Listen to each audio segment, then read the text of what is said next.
A real-world exercise tested the emergency response to a bioterror attack on the continental United States. The operation was called Dark Winter. Within just a few days, the simulation spiraled out of control.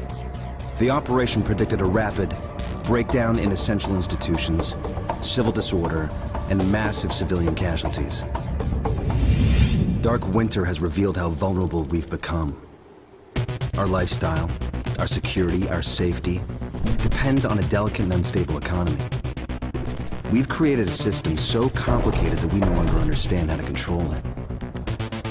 Oil, power, shipping, transport. We live in a complex world. And the more complex it gets, the more fragile it becomes.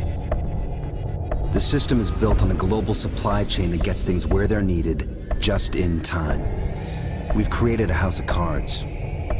Remove just one, and everything falls apart.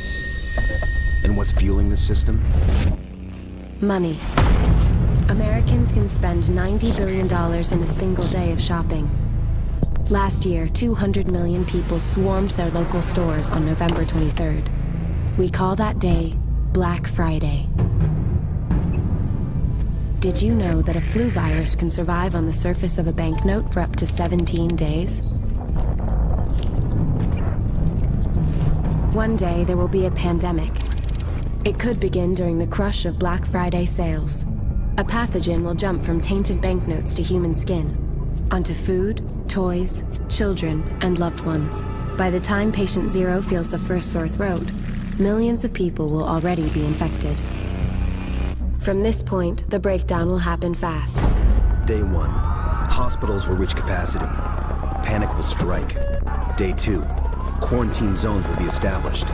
Resources will be rationed. Transport will go into lockdown.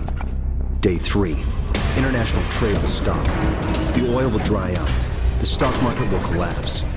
Day 4, the power will fail. The shelves will be empty. The taps will run dry. And once hunger and despair take hold, people will do anything for survival. By day 5, everyone will be a potential threat. In 2007, a new presidential directive was signed quietly into law. This maps out the government's response to a crisis, a plan to cope with a real dark winter. It is known as Directive 51. There are rumors of shadow agencies, sleeper cells, covert agents, but nothing can be confirmed. Our complex world is primed for breakdown. And once the chaos strikes, there won't be resources to save us all. The only question left is, what will it take to save what remains?